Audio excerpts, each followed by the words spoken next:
14th. Yeah, Yes, it July is 14th, sorry. That's okay, I'm getting ahead of myself. All members of council are here with the exception of Councillor Boulanger, who is away today. And we also have our CAO Deepak Joshi with us and our office manager Heather Stanek. So with that, I will ask for a resolution to adopt the agenda. Resolve the agenda for the meeting be adopted as circulated. Can I have a mover, please? Councillor Horvis, Councillor Bazarowitz seconds. Any questions or comments? Hearing and seeing nothing, call the question. All those in favor, opposed, and that is carried. And I'm going to hand it over to our CAO to walk us through this item on our agendas this morning. So Thank you, Madam Mayor. So, a couple of different things, two items that are on the agenda is an update on the regional sewer system expansion project, and as well as the letter of intent for service sharing. And so what I'm going to do is come in to discuss first the letter of intent for service sharing. And what I have is a PowerPoint that's going to, that I'm going to walk us through. And what I'm going to do is just, if you give me a second, I'm bringing it up. And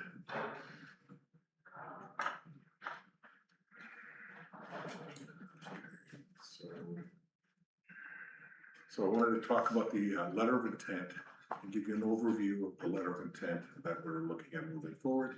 What this is for the regional infrastructure partnership that we have been discussing with the arm of East St. Paul for providing of water and sewer services. It's we brought the letter of intent forward to council that's going to represent all three parties. And that's Waterside Development Corporation, who's doing the infrastructure installation going into East St. Paul. Obviously, the arm of East St. Paul will be utilizing the infrastructure and offering it to their residents, and then the arm of St. Clements, who is providing the. And so what is the purpose of this? Is to document the shared intentions of all three. So this letter of intent is basically the intent is to document the shared intentions of all three parties, Waterside, East St. Paul, St. Clements, to cooperate on a regional water and wastewater infrastructure. Why? Well, Waterside will front end and install the key infrastructure connecting St. Clements water and wastewater plants to serviceable lands in East St. Paul. And it will be governed by the two municipalities, which as per past resolution of council, builds on the joint infrastructure committee of council, which is formed by East St. Paul and St. Clements council members and administration for a coordinated regional approach as we move throughout the years utilizing this infrastructure. Today, what we have is a statement, which is what this letter of intent is, guiding good faith negotiations towards building and binding agreements eventually, and it is not an approval of any development. So I'll make that very clear. There's no approvals here. What it is a good faith intention negotiations that we're moving forward with. So what are the three parties and their responsibilities? Well, Waterside Development Corporation, they own the three land holdings that will be utilizing the majority of this infrastructure, and that's going to be holdings, their land holdings that they've identified as A, B, and C. And it will fund and install the front end infrastructure and pay. They'll be responsible for installing and the front end infrastructure and pay the fees towards the long-term capacity. The arm of East St. Paul, which currently lacks the capacity to service these lands for Waterside, lands that have been defined as holdings A, B, and C, will co-manage and maintain the services with St. Clements and collect fees on St. Clements' behalf. So these are connection fees because all costs are directly attributable to development. The arm of St. Clements themselves will provide wastewater lagoon and water treatment plant capacity sharing, and it'll co-manage the infrastructure and share fees and revenue with East St. Paul. So the infrastructure that is being coordinated, well, it's wastewater main, it's low pressure sewer system connecting the St. Clements wastewater treatment lagoon facility, water main itself. So this is the new water main that will run from the St. Clements water treatment plant to the East St. Paul's water treatment plant reservoir. And the Donald Lift Station has been identified, which is the existing lift station, which forms part of that described infrastructure. Now, a future lift station and force main will be added as growth occurs. We anticipate if growth continues to occur in the next 20 to 25 years, there will be a need for another lift station and infrastructure. Yes, Councilor. Do you have a location? At this point, we've identified that the lift station and the line would most likely go on the further east side of the municipality, closer to 202. Most likely, probably will run the line down Rebec, but it's a force main, so there'll be a lift station there. That's, And then, obviously, council has already had discussions about when we would look at further infrastructure upgrades, and that would be the laterals that would be running from the tracks going east up to Rebec were the ones that were identified, and that was a cost of about $5 million initially, but that was a few years ago. Obviously, when the time comes, we'll look at when those infrastructure comes in. So the principle here is that you will have, in the long term, two major lift stations, one on Donald, another one somewhere along, that's what I'm getting at, is have we acquired property, do we have property? not at this point. Like we've got, like I don't know, I haven't seen a plan, I don't know where or what, we do have, the transfer station, which we're supposed to be shutting down, maybe. And we also have, we still have some railway properties. Correct. And so we could look at any one of those types of People don't properties. wanna buy them at the lift station. And so, you know, the lift stations, the idea is that we would eventually start doing the planning towards this lift station. But to be clear, we're not looking at a lift station for at least a decade. Okay, So it's not something that's going to be needed immediately. it's just future planning. Yes. We have property or not. Yes. And then what we have is phased expansion, installed in a planned, timely, phased approach as the capacity needs to grow over the 25-year horizon, as well as up to the 50-year horizon, as we start looking at doing this. So what are some of the connection opportunities? Well, why this matters to residents is that it's existing landowners and residents may be able to connect to municipal wastewater, sewer, and potable water in the future. Regional growth, coordinated infrastructure will support residential, commercial, and employment growth in both municipalities in the south area there. Environmental benefits, there are fewer private wells, septic systems, and holding tanks across this region as more properties connect, which will have obviously an environmental benefit because, as you know, the Red River Corridor has had some issues with septic systems failing. And then the cost accountability, a fee-based, and it's a proportionate share system that ensures the people who connect and the people who utilize the system help pay for the infrastructure they use. So it doesn't go directly on regular taxpayers. Key target dates. Non-binding target dates that have been identified in this are in good faith negotiations. Now, these are estimated dates. There's been some discussions with the developer already, and that some of these may require a little longer because there are supporting documentations that go to the province of Manitoba and so forth for approvals, and they may have impact before it gets completed. But our goal is by August 1st, Waterside is able to finalize their engineering and design the water and wastewater mains where they would be going, and an overall installation plan that can be then agreed to. What we're looking at is by August 31st, we would have a finalize of a fee structure that will be payable by Waterside as part of the developer recovery and payback system, as well as also the payback system for the water line that would be going through our municipality. And then the target date for the Waterside to connect is August 1st of next year for that infrastructure, with both RS facilitating required approvals. Obviously, these dates are identified in here as part of the good faith negotiations to say that we will be committing to moving forward, but they will be adjusted. Any adjustments to those dates will be discussed with the Joint Infrastructure Coordinating Committee, which is council members representing from each municipality, and obviously that will be brought back to council sharing as part of our public agendas. So, Quick who's, question. yes, sir. So if the design is delayed, then the fee schedule will be delayed because the costing in the design will play a part in the fee schedule. Correct. Yeah, thanks. Can I ask a question? Go ahead. Who's Waterside?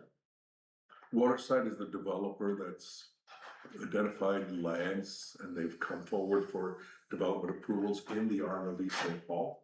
And so they're the ones, as the developer, responsible for bringing the infrastructure into those, to their lands. Is that the name of their company, Waterside? Yes, Or Waterside did they Development. develop, or do they have another, arm of that this is for the sewer and waterside? Did they, I couldn't answer that at this point. I don't know, the company infrastructure and how they're, possibly establishing their, project with this. What I know is the Waterside Development Corporation is the one that made an application for the development of the lands, and they're the ones who will be signing this. Whether at the end of the day, they have additional numbered companies or something, I don't. They okay, do have offices in Winnipeg, Yes, and that's what they call themselves. yes. And so Waterside is responsible for coordinating the engineering, shares the technical information, and finalizes the wastewater and water main design before August 1st. They'll bear the infrastructure costs and the connection costs. And St. Paul will review the engineering submissions. They'll set the fees payable by Waterside and forward the St. Clements share for those fees directly to the St. Clements. So these are connection fees, no different than any developers paying to our connection fees to our services. And then finally, St. Clements reviews the engineering, will review the engineering submissions, participate in the setting of the fee structures, and work with East St. Paul to maintain infrastructure to normal municipal standards. And we have to remember, our service sharing is with the arm of East St. Paul. The only reason this letter of intent is established is that we need to have a negotiation because the developer is developing land, or installing infrastructure on both arm of St. Clements lands as well as East St. Paul lands as they cross through, and they're connecting to our services. But all negotiations for the service sharing and for any future billing and so forth will be between St. Clements and East St. Paul. And East St. Paul will take care of the billing with the developers on their own lands. Okay, so how is this infrastructure funded? Well, Waterside pays funds and installs a front-end infrastructure, then pays as well as they pay a fee to East St. Paul. East St. Paul passes the St. Clements proportionate share of that fee directly to St. Clements.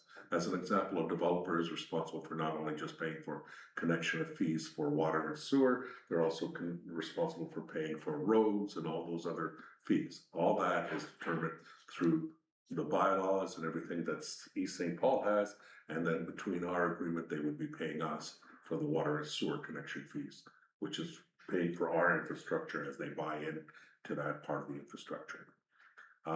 Funds the sustained capacity, the fees maintain, improve, and upgrade.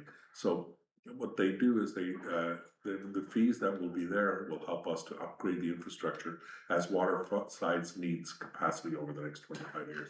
So as they begin to develop every connection, they'll pay fees. Some of the money of those fees will be put into, that we receive, into reserves so that we can use those reserves to then fund for additional infrastructure that we were just talking about further, an additional lift station, additional lines, making sure that our capacities are there and pays for it. And those fees will be collected based on our fee bylaws, which are determined through the cost of our infrastructure and full cost recovery, or cost recovery.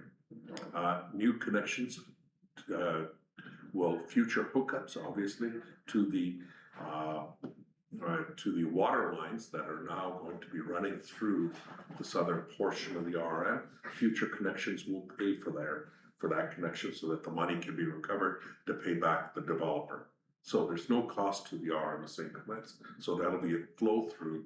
So as an example, the lines have been oversized to accommodate not only their growth and their intention, but also any potential need in the RMSA Clements. And so when those water lines are put in, as we connect people to those water lines, we will collect fees and then pay a proportionate share back to the developer. Go ahead, Glenn. Will we be trying to hook up our own people as the line is going down? As the line goes down, as lands come forward for development, there'll be an opportunity.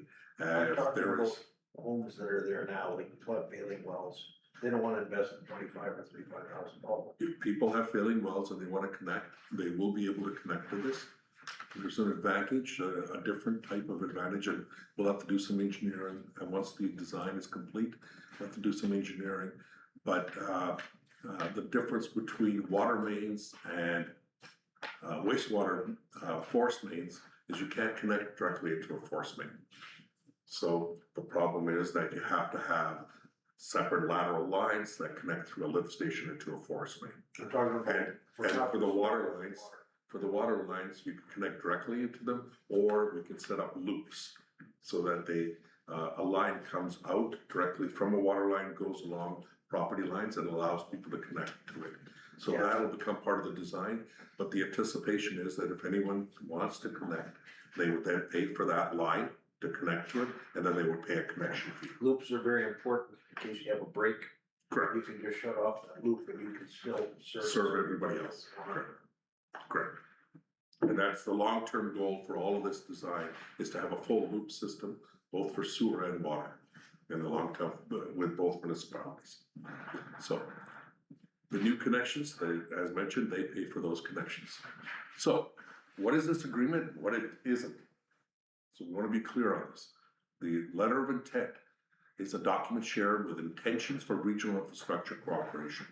They bind the parties on confidentiality, cooperation, information sharing, timelines, and installation routes. Okay, so because there's costs and the private corporation where they're looking at cost advantages and so forth, so they need to be able to be guaranteed that there's a level of confidentiality, but there's still a requirement for us to share publicly, so we will look at working on that as we move forward.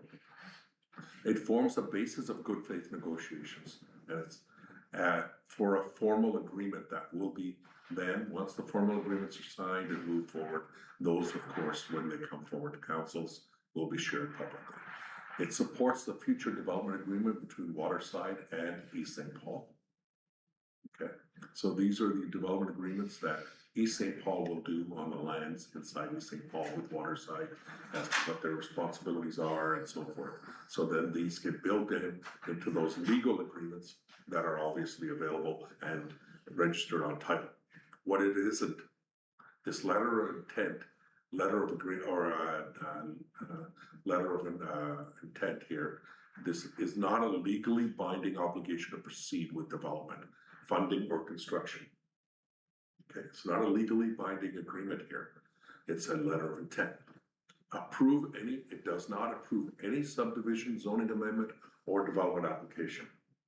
It does not override any authority, any applicable approval authority or legislation. That's not the intent of this. And it does not guarantee uninterrupted municipal service. Obviously, there's all kinds of. In East St. Paul, In East St. Paul, correct.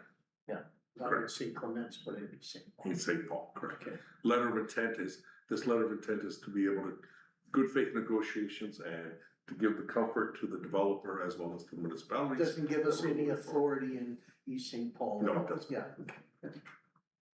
Okay, so good faith cooperation in term, all three parties agree to act reasonably and in good faith to advance the goals of this letter of intent and to cooperate in pursuing regional infrastructure solutions that benefit everyone involved. That's the intent here. The term of this LOI is 5 years. The LOI remains in effect for 5 years, anticipated by, within those 5 years, obviously well before that, would be a letter of proper agreements already signed and development agreements registered on land. And so the intent here is just that. unless, and it can be extended with mutual agreement and terminated earlier upon written notice by any party as well. Yes, sir. So this letter of intent, that means if there's a new council, that doesn't mean anything. This letter of intent, even with a new council there, still goes ahead. Correct. That's the new council here and the new council there. Correct. Okay. So what are the next steps? Well, we'll be finalizing the engineering design for water and wastewater mains. And the target is August first, and that's just engineering design, location, so that we can begin negotiations. Some of that may require negotiations with the railway in order to use some of those lands. It finalizes the intermunicipal fee structure and developer recovery terms, hopefully by August 31st.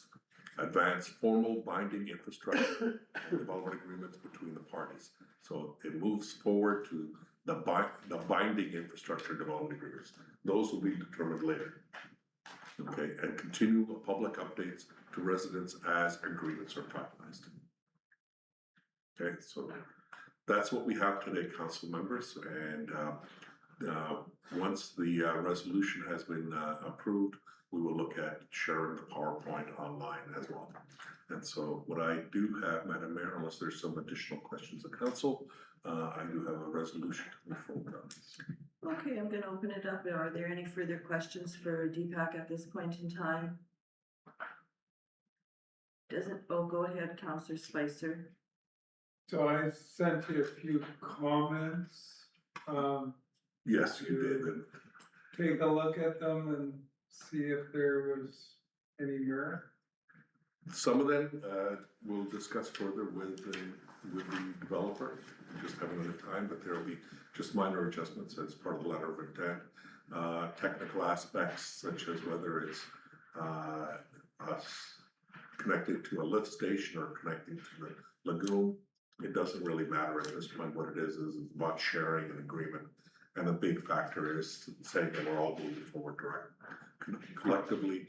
And I suspect that there will be some adjustments as we move forward with the Joint Infrastructure Committee. Yeah, and it's not like the final agreement will probably deal with those Correct. thoughts that I gave you. Yes. So. Okay, thank you. Okay. Go ahead, Counselor Strang. When is this gonna be shared with the other area or? The arm of East St. Paul is passing the same resolution today as well for the letter of intent. Thank you. We've coordinated that together. I've informed the arm of East St. Paul as well that after council passes this, that we will share the PowerPoint for this, so that as well as we told the developer that we'll be sharing the PowerPoint with this. Okay, anything else? If you want to bring the resolution forward then, Deepak, please. Thank you.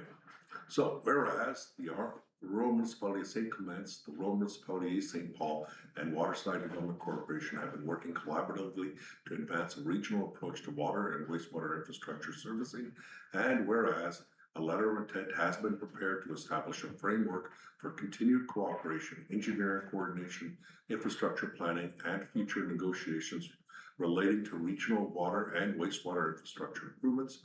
Therefore, be it resolved that council approve the letter of intent between the Rural Municipality of St. Clements, the Rural Municipality of East St. Paul, and Waterside Development Corporation substantially in the form presented, and authorize the Chief Administrative Officer and Mayor to execute the letter of intent on behalf of the Rural Municipality of St. Clements. Thank you for that. Can I have a mover, please? Counselor Gazzaro, Counselor Spicer seconds. Any further discussion? Hearing and seeing none, I will call the question. All in favor? Opposed? And that is carried.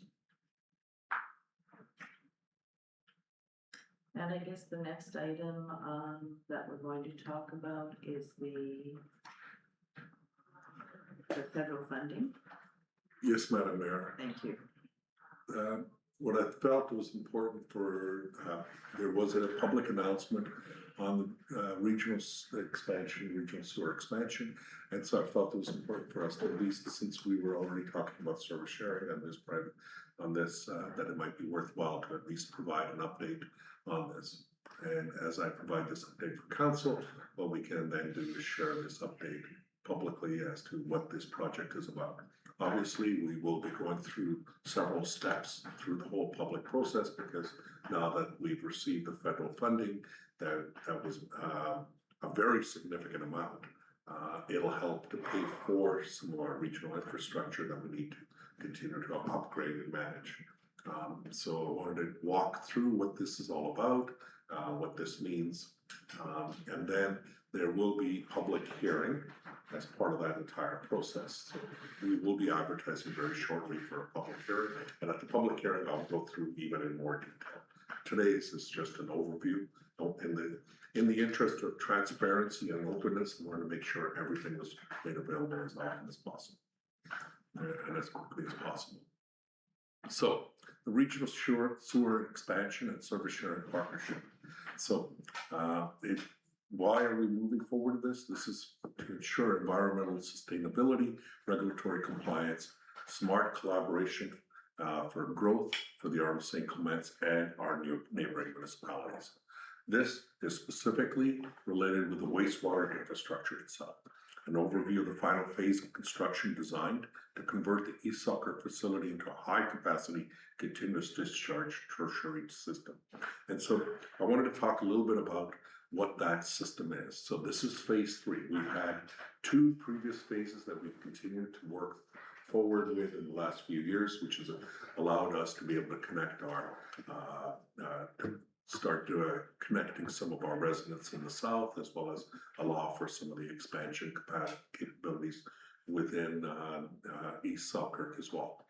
And so what is this all about? So there were the first 2 phases. It's been a multi-phase regional project that we've been discussing for many years. And so this is the final phase of that was needed. So this project is in that final stage of this multi-phase expansion project that will continue to receive support and funding from the provincial government through the Manitoba Water Services Board. So which was the first phase, which was completed in 2022. It completed the construction of a dual force mains from Lockport to East Selkirk Lagoons. And so what that did was gave us an opportunity to take a look at it, because we knew that there was a capacity issue with the existing Lockport treatment plant, as well as there was a significant need to continue to help our residents connect in the south with failing septic fields, as well as they had significant costs for putting in septic systems. And so when it was completed in 2022, we moved forward with installing it, and then we created a local improvement district in the Lockport area for our many individuals to be able to connect. And we had a few hundred people connect into that. Phase 2 was also identified at that time, which was the decommissioning of the Lockport treatment plant, and to look at a larger lift station, a regional lift station that was going to be placed there. As you know, what we have is low pressure sewer systems south of Lockport. Within Lockport proper itself, what we have is gravity-based system. Both of those go through the lift station, through those twin force mains into our lagoon and in East Selkirk here. And so that was a significant savings, as has been communicated in the past. This particular project, the twin force mains and the decommissioning saved significant dollars, because the mechanical system was already at end of life in Lockport, and it was a significant cost. And so this allowed us to build a much more robust system. One of the other things we had identified and had discovered was that through our engineering reviews, the Lockport, the East Selkirk Lagoon, it was also hitting some capacity related issues. It was always designed to be able to be a future continuous discharge, but the current design, with it only being discharged once or twice a year right now, the challenge was that it had the capacity, which was the hydraulic capacity, which was the amount that it could receive of wastewater was there, but unfortunately it was receiving a lot of very strong or over over strength, organic waste. And that was coming from various septic tanks that were being hauled into, from septic trucks. So the trucks we were receiving a lot more from the trucks. As we are already functioning like a regional lagoon, many of the trucks are coming in not just from St. Clements. We have truck haulers coming in from St. Andrews, even from Selkirk, from West St. Paul, from East St. Paul, as well as the Arm of St. Clements, throughout the entire Arm of St. Clements that are coming in. And with that concentrated septage has had an impact on the capacity for that lagoon, and we were looking at opportunities to see if we can move that to the third phase, which was to increase the capacity through continuous discharge into the Red River. It was already designed for that, and what would allow us to do is put a pipe in and then have a pipe going to the Red River. Right now, the discharge goes through the creek system. And so once the water is completely, or wastewater is completely cleaned and available, it's able to be discharged into the local creek system, which then drains into the river. But obviously, that has limitations because when they freeze, we can't have continuous discharge. And so the mandate was to upgrade the East Selkirk Lagoon and to run a high efficiency tertiary treatment process, which means there's a process associated with managing that waste within the existing lagoon from the various cells so that the water is completely meeting environmental, provincial, and federal guidelines before it's discharged. And I'm just thinking out loud, so I don't know how this system works, but are they dumping, the haulers are dumping in the same lagoon as everything else that's coming in? correct. So, I don't know, again, just thinking out loud, if you had a separate cell just for your concentrate that would have a continuous discharge as well, but into the liquid lagoon. And then, like, then you're not upsetting the whole system and having to treat, like you're almost treating it twice. You know what I mean? You need I know exactly what to you mean. blend out the other stuff, otherwise it'll be too thick. And that's why we completed some studies with our engineers to take a look at what were the best options of dealing with this, whether we needed to set up additional cell for receiving, whether we needed to upgrade the existing cell, what we needed to do within that cell to be able to receive this, and then look at the most economical and environmentally conscious way of developing it, as well as engineering costs that go along with it. We took a look at costs for land, costs for expansion, costs for putting in an additional cell, as well as we looked at, our engineers looked at what were some of the options of different types of technology that could be used, even a separate receiving station for the truck haulers to be able to manage that strength as it goes in. So all that has been looked at and designed. As part of that design, we identified some costs, and with that, we went forward with some grant funding. And the grant funding went to the federal government, as well as it went to requests through our yearly request for to the various phases of our infrastructure upgrades to the province of Manitoba through the Water Services Board. So both applications were made. What ended up happening was it was originally identified as part of our overall strategy back in 2023 that we would be looking at probably a cost of about $10 million as a cost to the RM to do this upgrade. And since then, the costs have been refined and looked at, and we know that we need to deal with this sooner than later. Regardless of any service sharing, we know that this lagoon has to be upgraded, other than basically restricting truck hauling from all our neighboring communities. And council felt that that wasn't a proper regional or neighborly approach to start restricting our neighbors from utilizing ours. There's that, but you'd never keep track of, because you have haulers from other places that go other places, or haulers from here go across. Yeah, how Correct. about you covering somebody who has a company in Lockport or from St. Andrews that comes and picks up a load in East Salker? Yeah. I mean, everybody has their favorite, Or Selkirk. They're using this lagoon because it's a fraction of the cost of Winnipeg. Valid points, and that was, most often you rely on Honesty. honesty. And so the intention is that, the idea is that if we have the capacity and we can take it, and we do charge for that.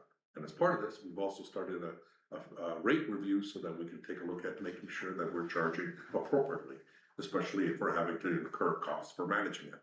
And so all that is built into this overall system, but at the end of the day, we did need to do an upgrade. What- And as part of that upgrade, we made applications. What we should do is be requiring business licenses from, and maybe we already do, but from out of town haulers, or out of municipality haulers. And our business license is a joke anyway, so, but that $100 is really gonna make a big difference. Business licenses. but at least, well, I think they're all registered, or they, Yes, yeah. Yes, they are registered, and they usually have gate access and so forth. And so this gives us an opportunity, we went through the engineering, design, submitted all that information as part of our normal application processes that we apply for grants, and that gave us an opportunity to do that. So what were some of those technical deliverables that were identified for? Were some upgrades, so the technical reports that came back and said, yes, you can move forward within the existing footprint of the lagoon. You can expand the capacity from about 1,700. Please don't quote me the exact number, but it was about 1,700 or so, and we'll have that more detailed in our report. But to go up to basically 4,000 connections. So what that means is it can accommodate a population of up to 10,000 people. So that requires the tertiary upgrades, which is installing filtration and chemical treatment process to treat the wastewater and to advance that tertiary quality standards prior to the river discharge. So what it's doing is taking a look at it, cleaning up that water and that wastewater to a high level that it meets the federal, provincial, and industry guidelines. So it also requires an outfall pipeline. So we have to run a line all the way up to the river and decide where it's exactly want to go. And from the lagoon to the Red River, featuring trenchless borrowing wherever we can. We will likely have to go under the CMR rail line because we're on the east side of the rail line and the river's on the west of the rail line. And also putting in some additional odor control was also identified as the large lift station in Lockport continues to function. We wanted to be able to then put in some odor control, ventilation and technology to sort of protect the local residents and the park corridors that are in that area. And that's all with our existing lagoon, there's no Correct. add-on. Yeah, that's within the existing lagoon footprint. Correct. And so what we discovered was, as part of this study and part of this analysis, is that there are multiple phases that we can do with this, and that we aren't just limited to it. So there's a capacity that we can achieve up to a population, at least initially designed now, up to a population of up to 25,000 residents. So there's an opportunity to go from 10,000 to 15,000 to 25,000 of users. Which basically translates to 4,000, 6,000, or 8,000 connections. So that's The same system. with the same system, with slight upgrades as time goes on. And so I'll discuss those in a minute.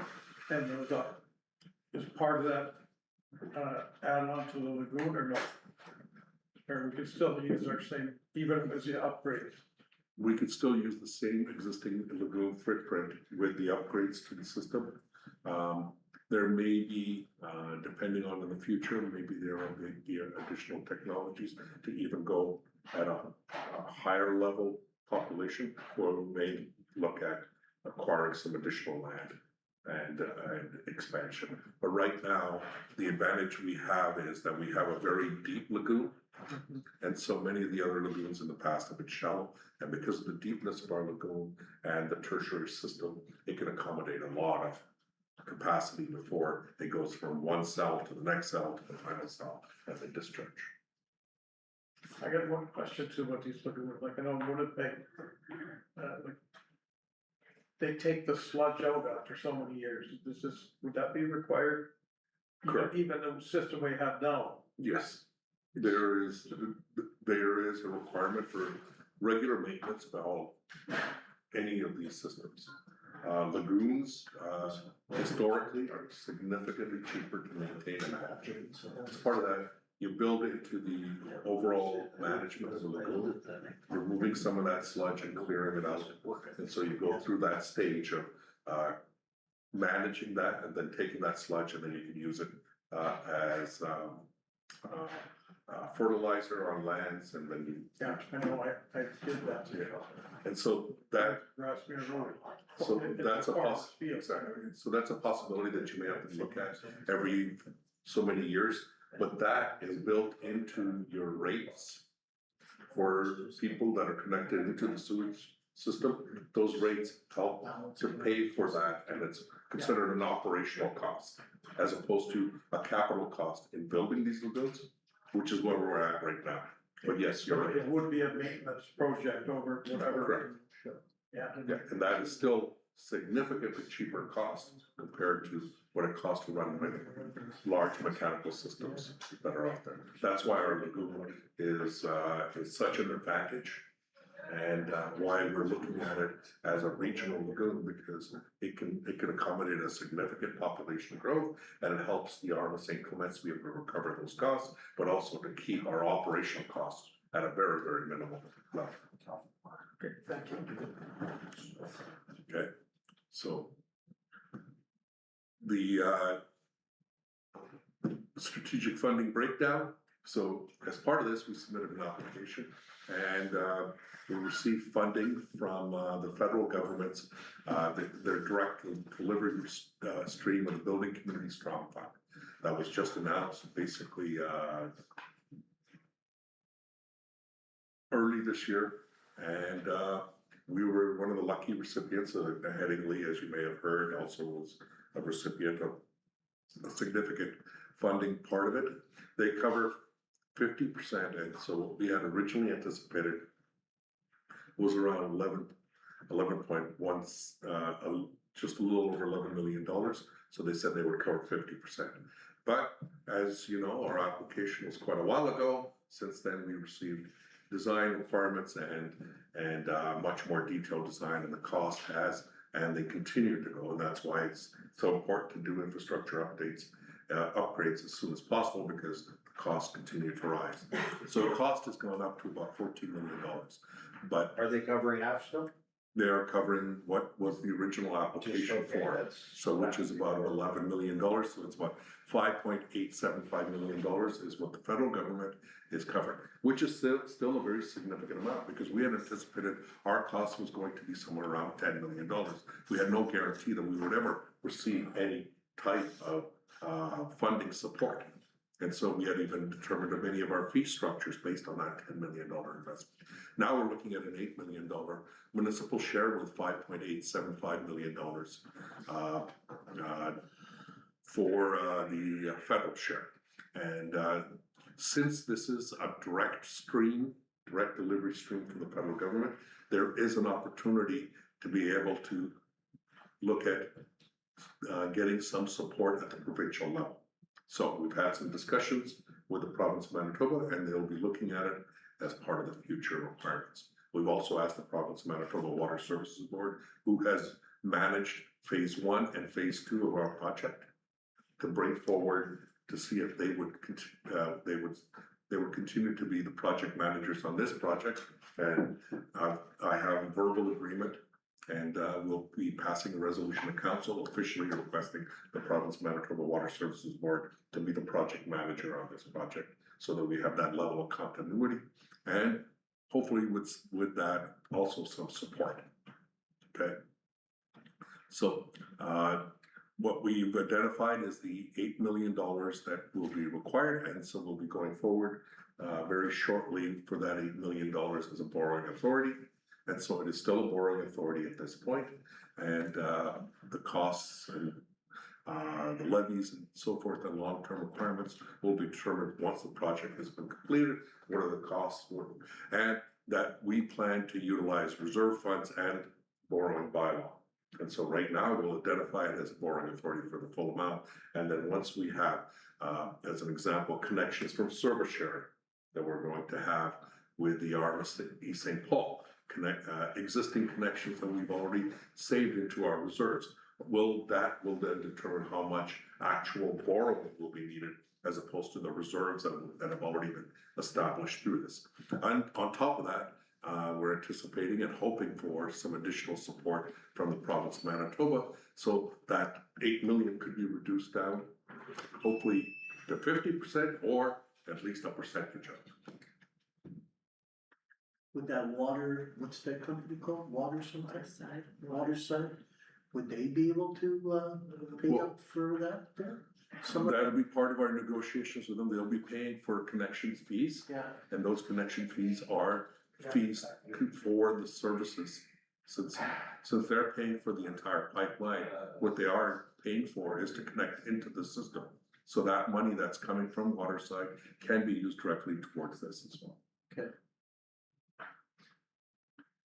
Okay, so core project objectives of this: environmental stewardship, upgrade the systems and the process, effluent to meet and exceed modern and stringent Canadian federal provincial environmental regulations, and it minimizes the local chemical footprint too. So with this tertiary system that we're looking at, the aquifer and drinking water protections, phasing out old private septic fields in densely populated zones in the south and in the north, mitigates the critical historical risk of groundwater and the water table. Okay, this enables planned housing, okay, lays down the central utility foundation. So that's why we work together with other municipalities to create this regional structure, which is what the province, when they do funding, as well as the federal government, when they provide funding support, they look for regional collaboration to reduce duplication and reduce costs. And so they are enabling, it allows for planned housing, lays down that central utilities for the foundation so that it can support and have orderly development, housing, growth in the appropriate areas, and it moves as it moves forward. And you move away from leapfrog development, which tends to happen when you don't have infrastructure to support the development. Asset regionalization, it merges resources from the neighboring municipalities to distribute operational overhead. So which means now we have multiple users paying into the operational costs, which reduces the cost of the operational costs.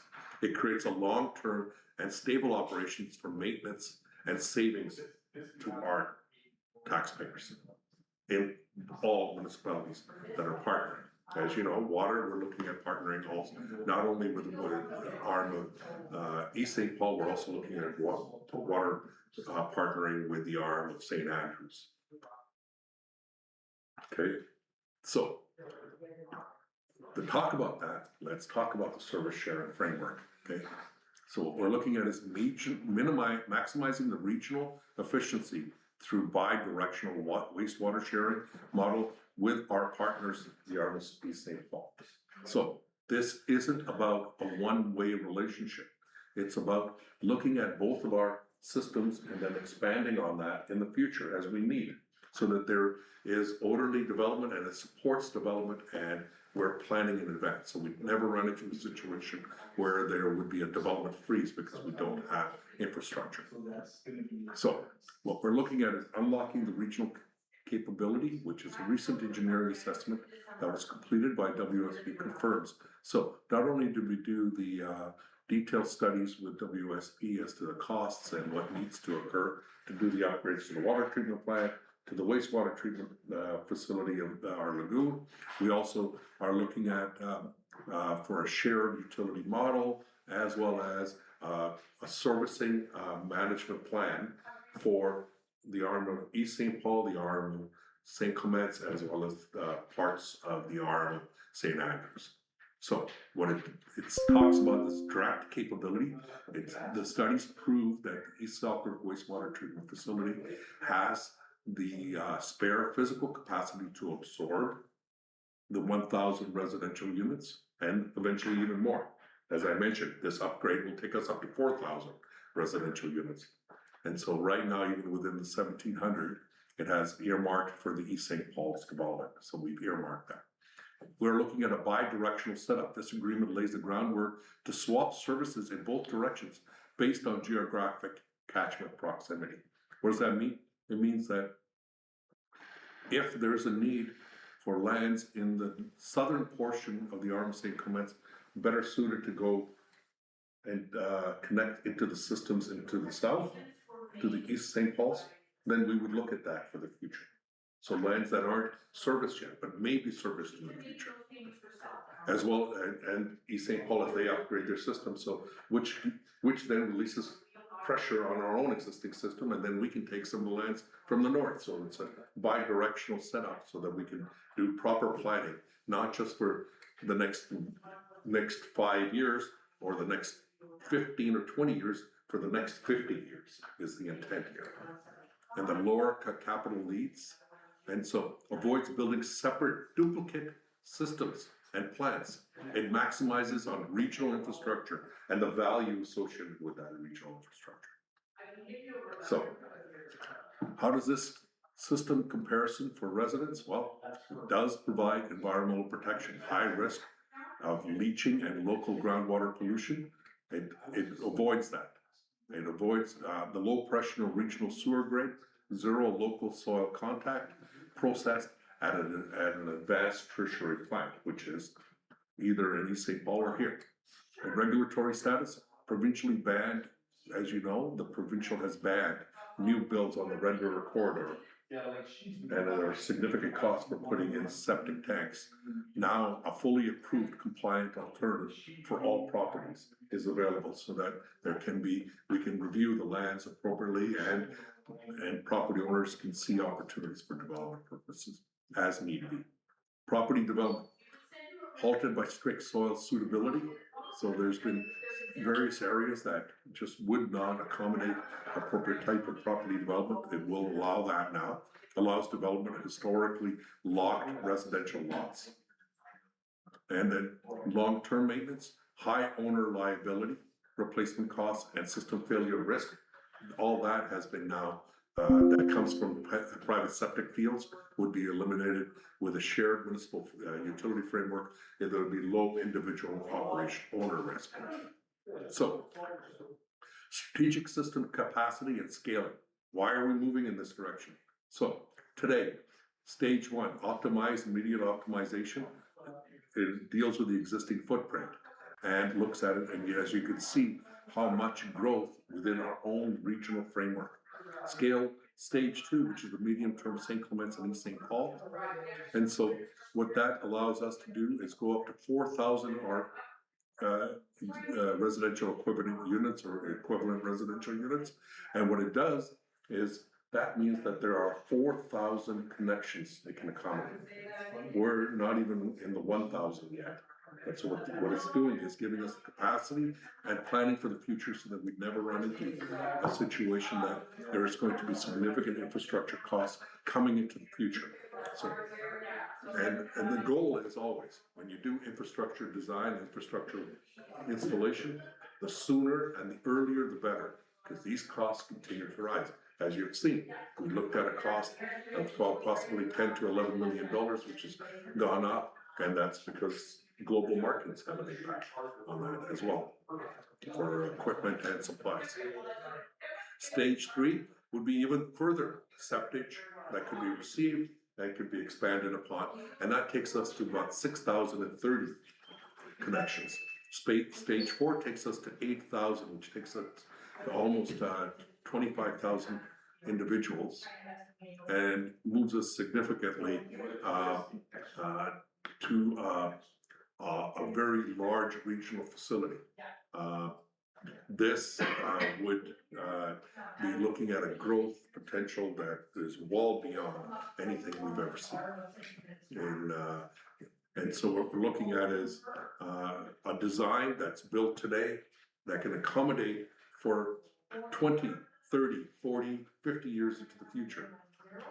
It doesn't mean that we're seeing that growth happening overnight, but what it's saying is the design and the cost, the cheapest cost it's going to be is now, and this was our natural upgrade.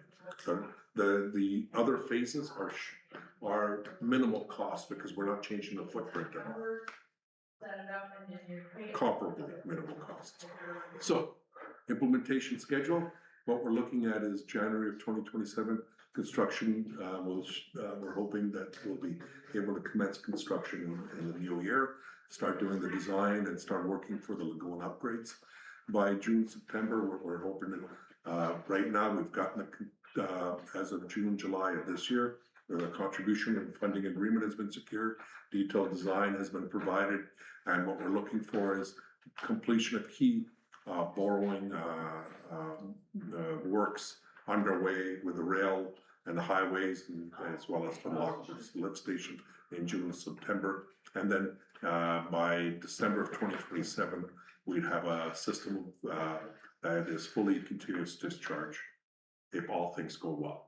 Obviously, this is a high level initial intention, but what we're looking at is a major project for next year. And after which, once the project is complete, the borrowing would obviously commence. So this covers our project, Madam Mayor. If there's any additional questions, I just wanted to make sure council had a bit of an update. Once we will make this presentation available online for residents to see. Okay, thank you for that. Any questions on this part of it from council? No, I'm not seeing any hands being raised, so we want to move forward. Was there any resolution for this, Deepak? or is it No, just- Madam Mayor, there's no resolution. Just This is just information. information for council. Okay, And the intent is, there are additional, obviously, supporting documentation that are technical in nature and available for council as they see fit. We will be looking at making more of the technical reports available to our website and sharing with our residents as we move forward. As soon as they're finalized, we have some of these documents that are being circulated with the province of Manitoba, as well as with Red River Planning and other municipalities, to make sure that everything has been addressed and covered. okay, thank you for that. And I guess we do have a couple of in-camera items that we want to discuss, so if I could have a resolution to move in camera, please. Thank you, Madam Mayor. Resolve council recess the regular meeting and go into in-camera to discuss legal and personnel issues. And further be it resolved that all matters discussed are to remain confidential as per section 83(1)(d) of the municipal act. Can I have a mover? Councillor Horvis moves, Councillor Sutherland seconds, all in favor? Opposed? And that is carried. And that should be special meeting, not regular meeting, on the resolution. Oh, sorry. Yeah.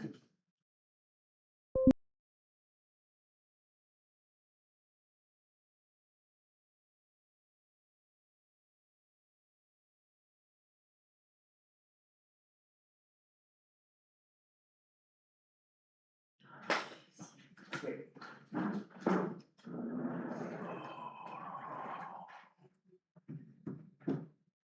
Okay. So resolved that as per section 152(4) of the municipal act, council does now resume sitting of the regular meeting. Can I have a mover, please? Councillor Sutherland, Councillor Strang seconds. Any discussion? Hearing and seeing none, call the question. All those in favor? Opposed? And that is carried. And we have nothing else to discuss this afternoon, so if I could have a resolution to adjourn this meeting, please. Resolve this meeting of council be adjourned at 2:31 PM, July 14th, 2026. Can I have a mover, please? Councillor Bazarowicz moves, Councillor Spicer seconds, all in favor. And that is carried and we are adjourned.